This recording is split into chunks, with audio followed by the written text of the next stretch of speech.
Hello everyone, and a very warm welcome back to Soul Growth, where today I'd like to talk to you about the secrets of sleep. Now, of course, we're going to be looking at this from a spiritual point of view, as science really can't tell us that much about why we sleep or what happens during our sleep outside of the fact that it's a very important physical function. Obviously, we sleep to replenish our own energy stores, rejuvenate ourselves. Sleep is important for physical, biological healing. And after a long day of physical activity or mental activity, we need that sleep to recharge our batteries.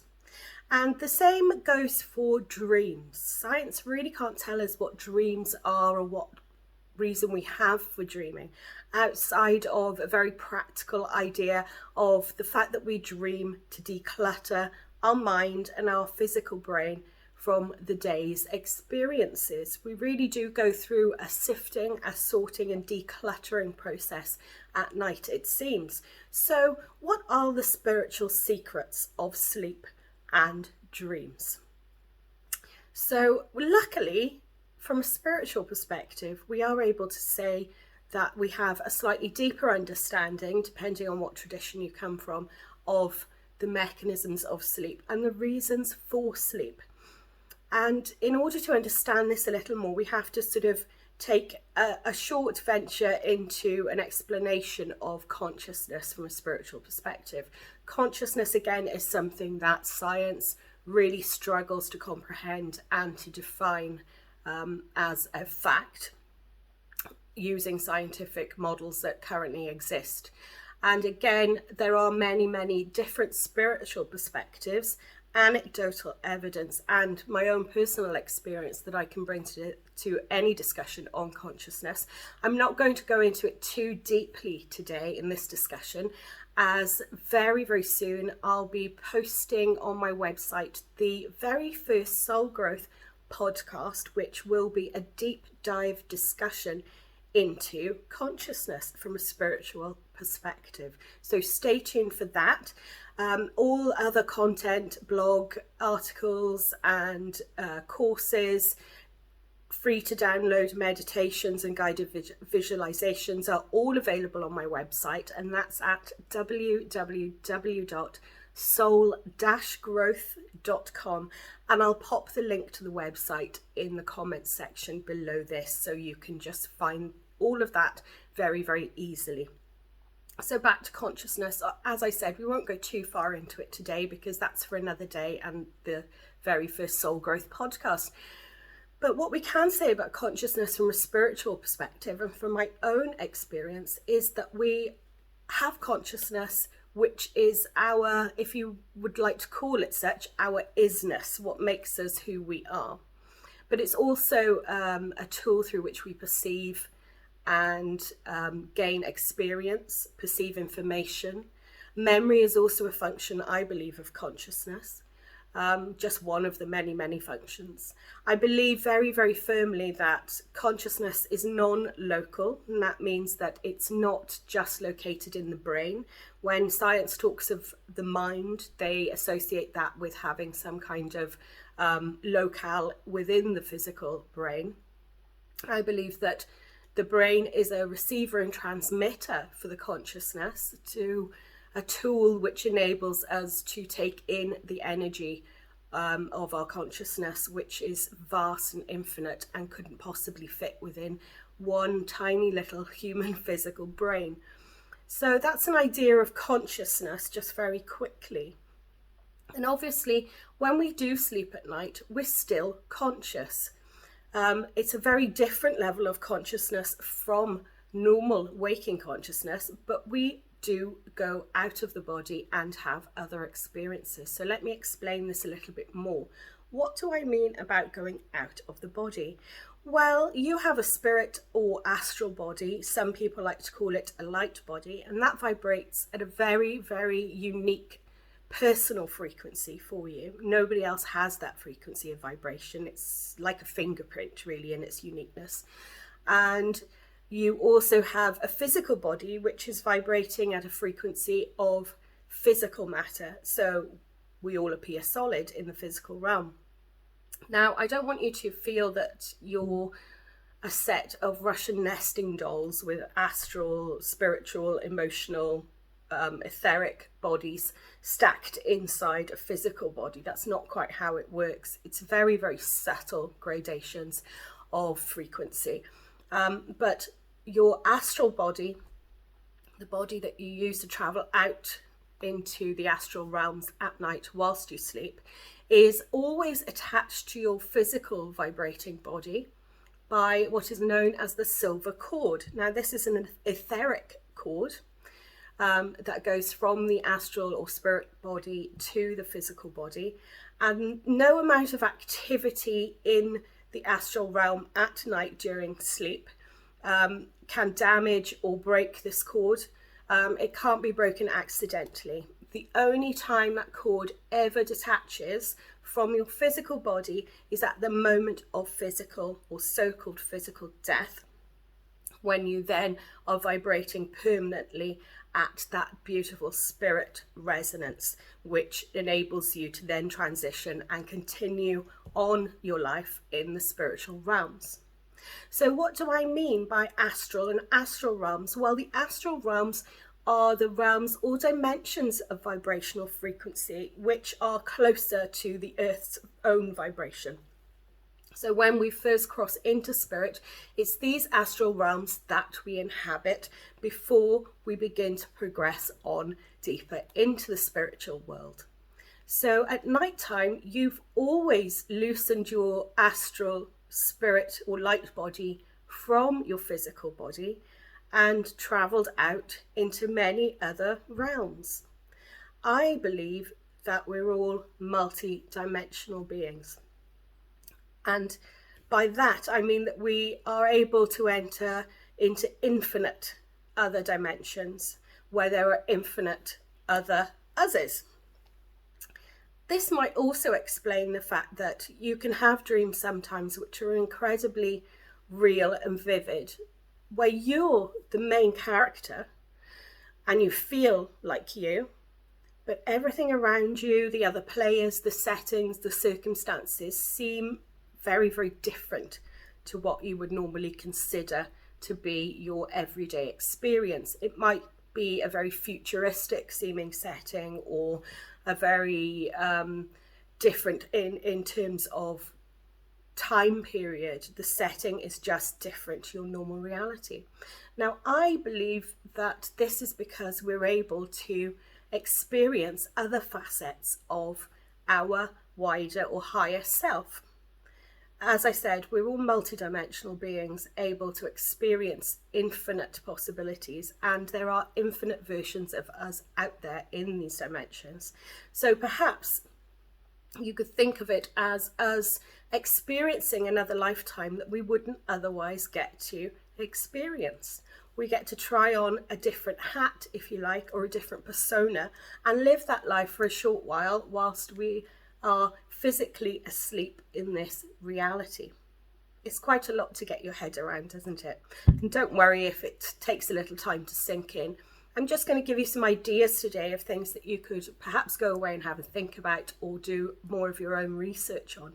These are things that I've noticed in my own experience through many years of very lucid and very vivid dreaming.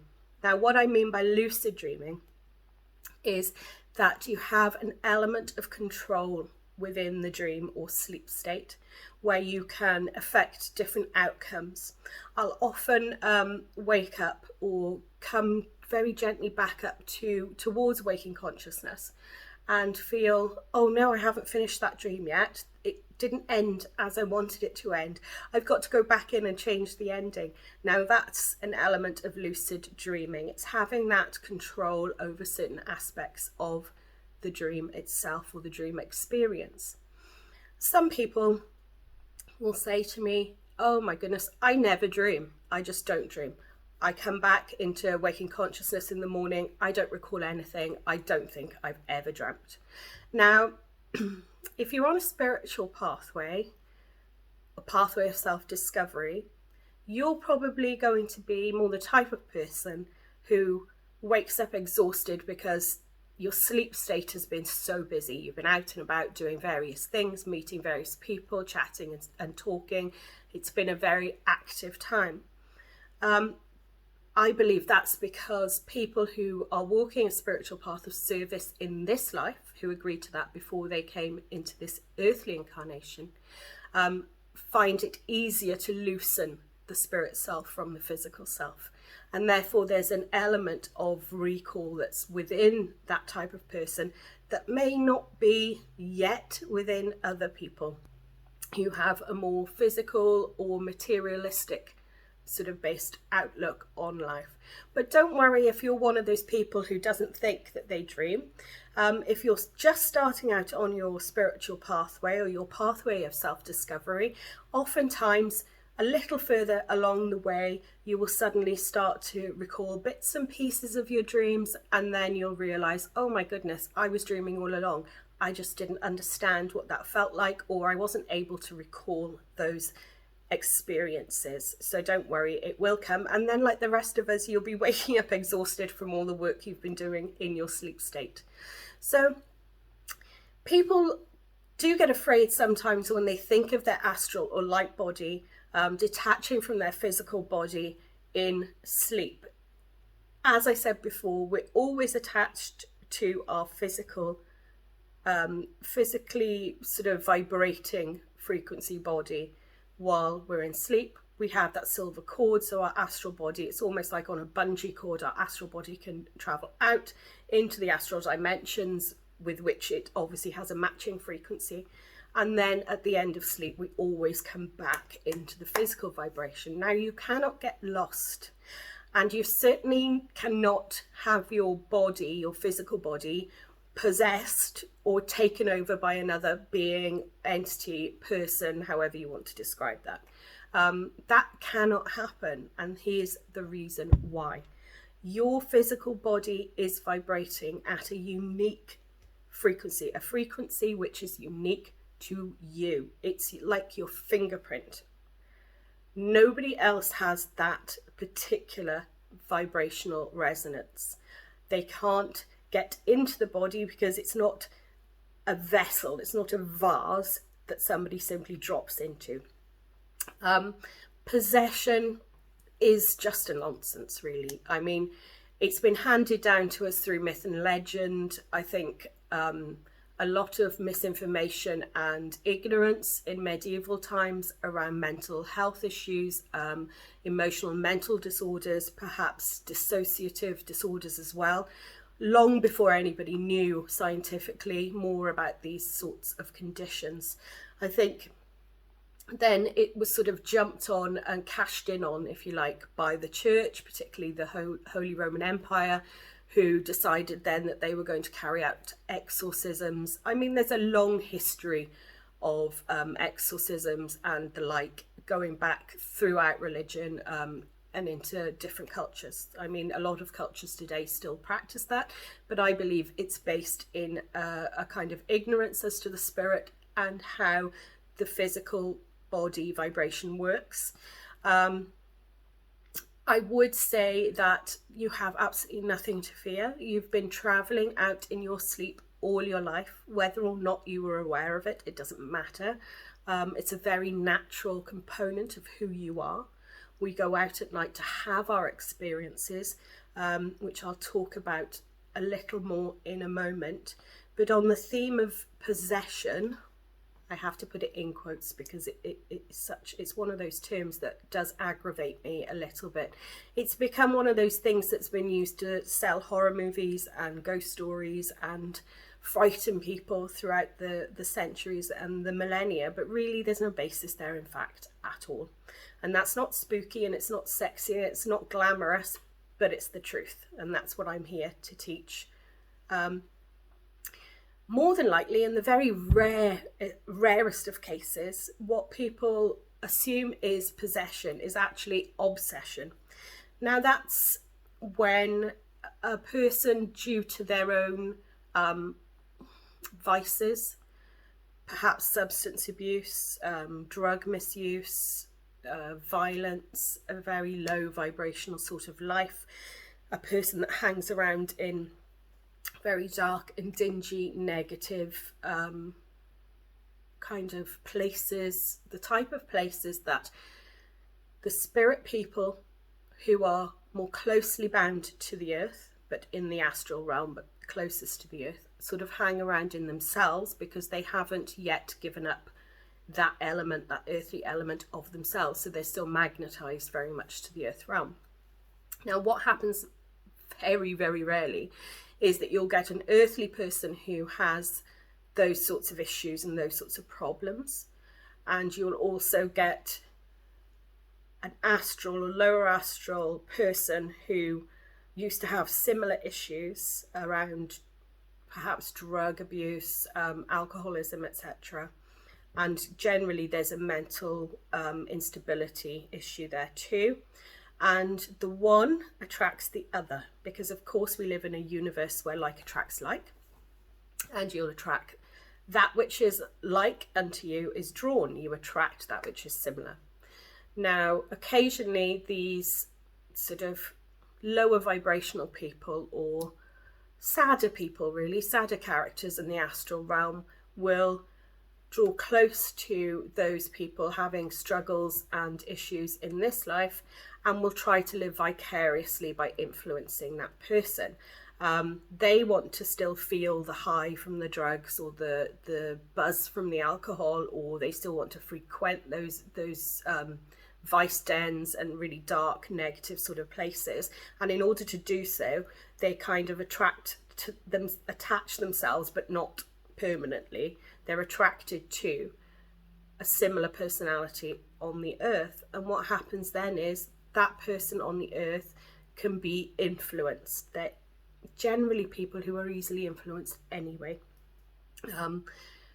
Then, you know, that could happen, but it's a very, very, very, very rare thing to happen. Your best protection against anything like that is to live the very best life you can, a very positive life where you heal from any addictions, you heal from any substance abuse, you heal from any trauma. Anything you can do to raise yourself up, to lift yourself up, to heal. You are your own natural protection against anything like that at all times, because of the like attracts like universe in which we live. Lower vibrational beings simply aren't a match for your vibration. So when it comes to fears around being, not being able to get back into your body in the morning and things like this when you've been out in the astral in sleep, it's just a total nonsense. It just doesn't happen. It can't happen. So I hope that puts your mind at ease if you are fearful of those sorts of things. So what do we do when we travel out at night? Well, the truth is you can do anything you like. I do have a belief that we often sort of sign up to experiences in our sleep state where we can pay off some karmic debt, where we can make amends for any wrongdoing that we might have done. I also believe that it's a time for learning. We can go to the magnificent halls of learning in the spirit realm, in the astral realms.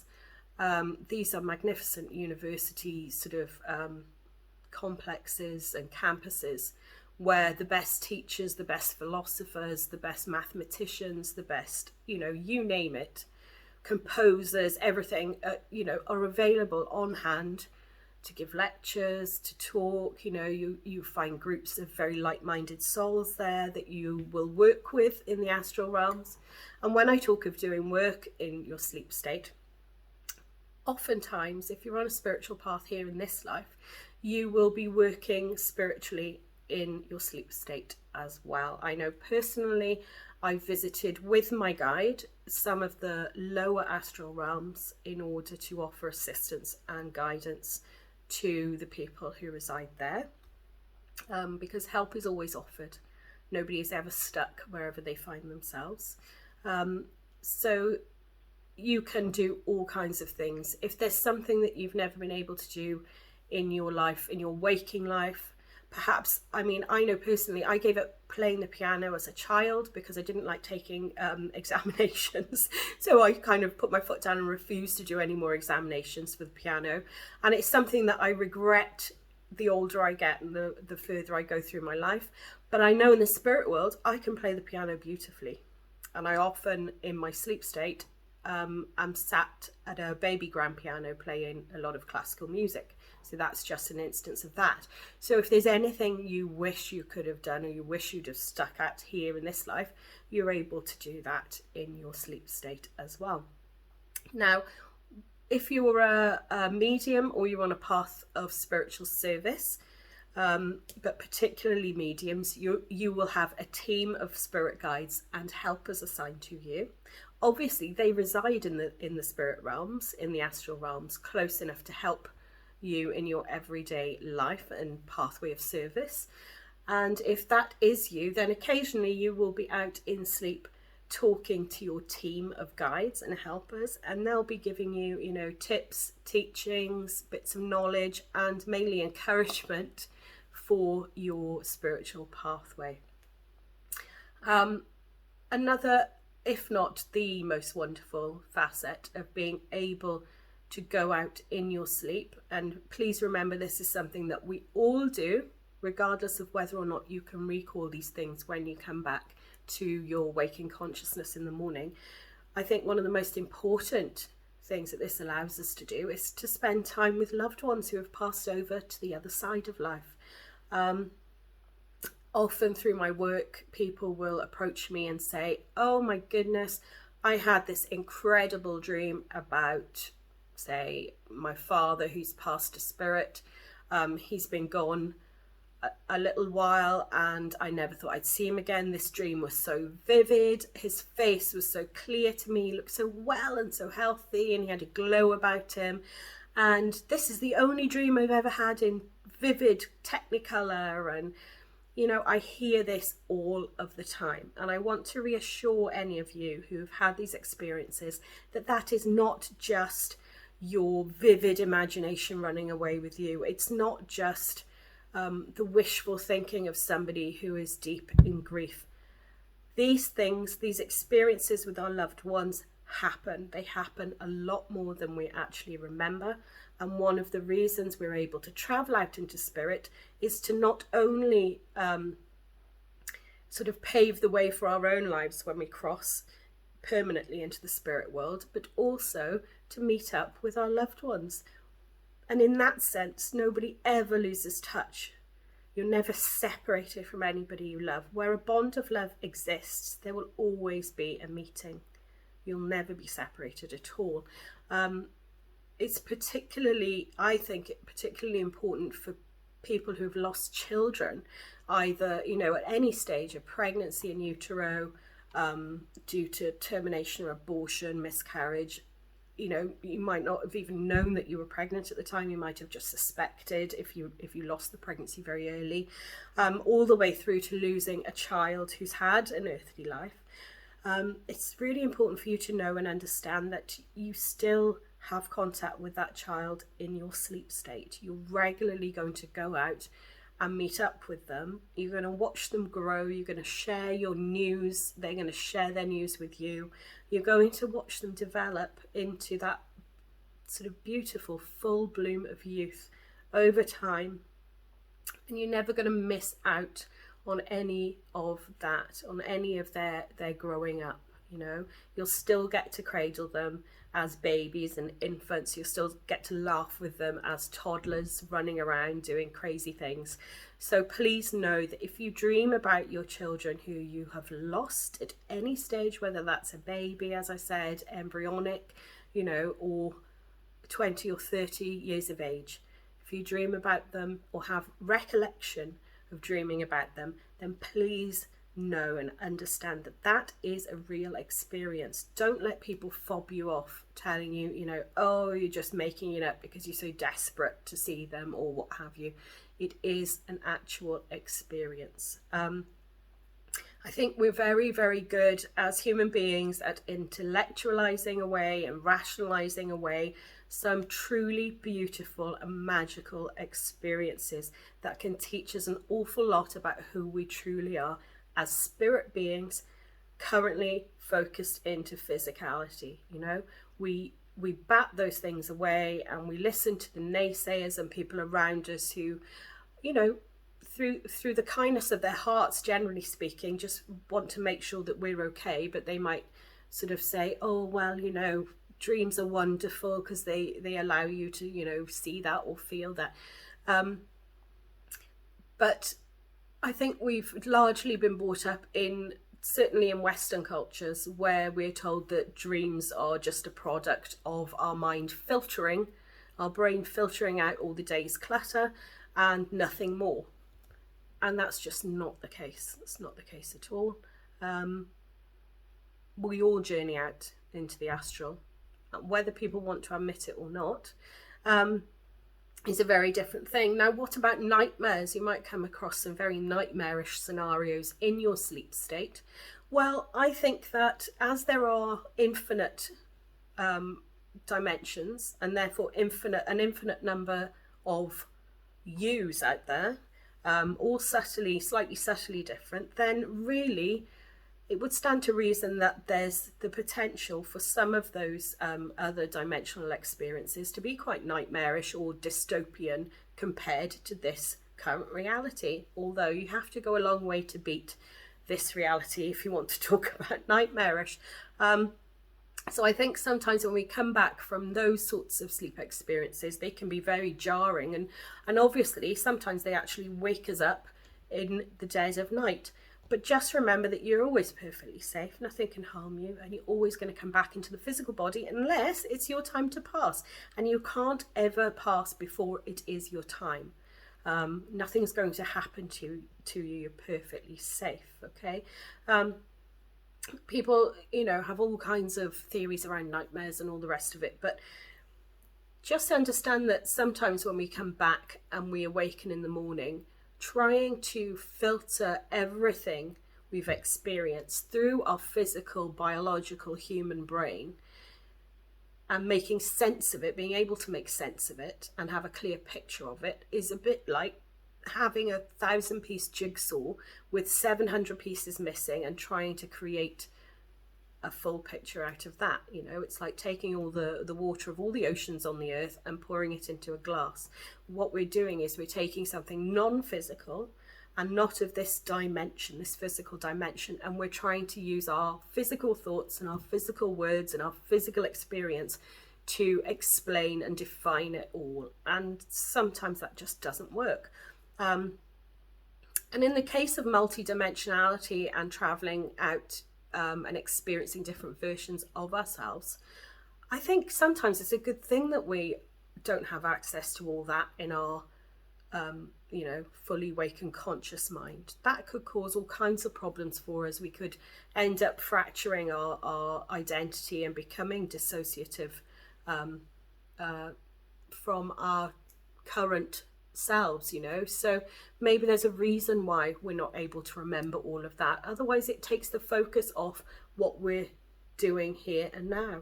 And perhaps in a century from now, science will look at those sorts of emotional and mental imbalances, dissociative disorder, multiple personality disorder, etc., not just as a physical disorder or a traumatic experience that's sort of damaged the brain and become a disorder.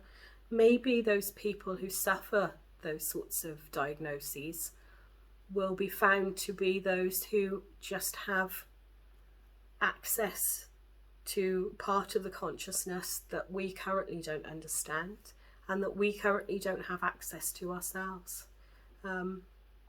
You know, maybe there is actual sanity and understanding there of a far greater awakened soul that's simply misunderstood by science and medicine at this time in this reality. That's certainly something very interesting to put your mind to and have a deeper think about at a different time.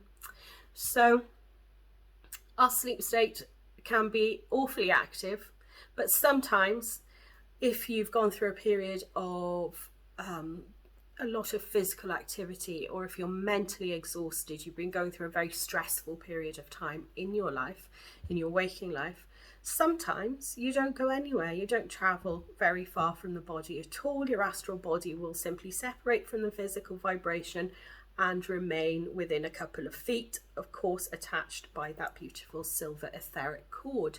That's because during our sleep state, that's when our physical bodies, emotional and spiritual bodies, receive the most healing. That's when our healing that we could have even received in the day, say we've had a Reiki session or a crystal therapy session or energy healing session, spiritual healing session, that's when that energy really does its work, is in our sleep state, because our consciousness isn't there to interfere in what it's doing. It's also the time when our beautiful helpers from the next world, the spirit doctors, spirit physicians, spirit specialists, those spirit healers resident in the astral world, draw close to us and are able to give us that healing directly as well. So sleep is an incredibly important time for our healing. And if there's ever anything wrong with me, either physically or emotionally, or I'm stressed, I do find sleep is pretty much a cure-all for me. So if you need to just rest, and you're the type of dreamer and sleeper who is exhausted when they wake up because they've just been so busy in their sleep state, try just sending a thought out to your helpers and guides in the astral world to say, right, I really do need physical rest tonight and mental rest. Please, I don't want to travel out very far. I'll just remain close to my physical vibrating body, and I just want to wake up feeling really refreshed. And that will be honoured, and you will get a good night's rest, which is something I think that we all need. So along the same sort of lines, sometimes dreams are just dreams. Sometimes, you know, the bits and pieces that we remember from our astral journeys are mixed in very much with the symbols and the sort of images and conversations, the themes from our daily experiences in this reality. So bear that in mind as well. Not everything is a perfect recollection. As I said earlier, it would be like trying to put all of the oceans into one glass and bring it back and be able to measure that coherently. It just can't be done. We're taking the non-physical and trying to define it in a physical way, and that's pretty nonsensical, really. So enjoy your experiences when you're out in sleep. You know, people have all kinds of experiences, meeting with loved ones, going to places that they've never been before. You know, we have people who have precognitive dreams before, for a long time before I started to actually develop my mediumship properly and formally. I, for many years, had precognitive dreams, largely about places that I hadn't yet been to, that then I went to later on. And there is a theory, later on in my waking life, I should say, there is a theory that if we our soul knows that we're going to visit certain places, be they foreign or more local, and therefore our soul makes the journey beforehand to have a little poke about and see what's what, and get the lay of the land before our physical body goes there. So that's always been a very interesting one for me. I've also had precognitive dreams where I've seen things happen that later have actually happened. You know, we live in a sea of energy. If you understand about the Akashic records, or the Akasha, that beautiful quantum field of energy that we all swim in as energy beings ourselves, then obviously we're sensing these things all the time. We're picking up on these little snippets of information, and there's a lot to be said about precognition. It's certainly something that the alphabet organizations in the American government have been very interested in over the years, and I know that there's been studies done in Russia by the government there as well. I suspect that many sort of clandestine services around the world are very interested in things like precognition, because of course they can be weaponized and used in defense. So if you're the type of person that does have precognition, then, you know, write down your experiences, keep a dream journal, see what comes up and what actually comes into this reality.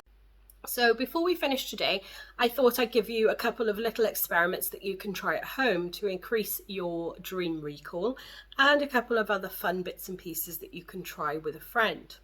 Now, to increase your dream recall when you awaken in the morning, before you put your head on the pillow at night, put a pen and paper next to you, next to your bed there, and just as your head's on the pillow and you feel that you're dozing off, just repeat to yourself a few times in your mind, tonight I will remember everything that happens to me in my sleep. Setting that intention provides the carrier wave, if you like, for a positive result. And then you can, when you wake up in the morning, jot down quickly everything that you remember, anything that seems significant or symbolic. You might find when you first start this exercise that it's really difficult to remember anything and you only get bits and pieces. But I have found myself that with sort of persistent practice of this over the course of a few weeks, you'll wake up and once that pen hits the paper, the flow just comes through and everything just flows out onto the page. And it's really very fascinating, the sorts of things that come up. So give that a try. Also, you can sort of agree with a friend, though I suggest it's an open-minded friend, perhaps, that you will meet in your sleep. Pick a day, pick a night and say, right, we both set the intention separately now at bedtime that when we go out, we're going to meet each other, see what happens there. It might take a few goes, especially if your dream recall isn't that great at this time, but keep trying. I think these things always get better with persistence and practice. And you can also ask a friend to give you a gift or a symbol in your dream. Get them to jot that down on a piece of paper and seal it in an envelope, and then see what comes up over the course of a week, and note down anything symbolic or significant or any interaction you have with that person that you recall from your sleep state, and see, compare notes, see if you got the symbol that they wrote down in advance. If you want to go out in your sleep state and meet with loved ones who have passed to spirit, please know that you already do this. I know it's easier said than done, that you want to come back with that memory and with that feeling of love and all those vivid sort of aspects of recall. But know that you are with them anyway in your sleep state, whether or not you remember it. But again, you can still experiment, you can still sort of set that lovely intention, that positive intention when your head is on the pillow before you go to sleep. Tonight I'm going to visit my mum, my dad, whoever in the astral realm, and I will remember all about it when I wake up in the morning. Repeat that positive intention a couple of times, and it might take any length of time. But understand that when you are ready to recall those events from your sleep state, you will recall them. Everything happens at the right time. What we want and what we need are two very different things. And at this moment, if that's not what is right for you, wanting it however badly you want it isn't, going to make it materialize. So do experiment, do have fun, and understand that you're always safe when you travel out in your sleep state. If you have any questions about today's video, please pop them in the comment section below. And do subscribe and like to be sent reminders of new content as it appears on YouTube. Also visit my website at www.soul-growth.com, which I'll pop a link to in the comments also. And I hope you've enjoyed today's little chat as much as I have. And until next time, take care.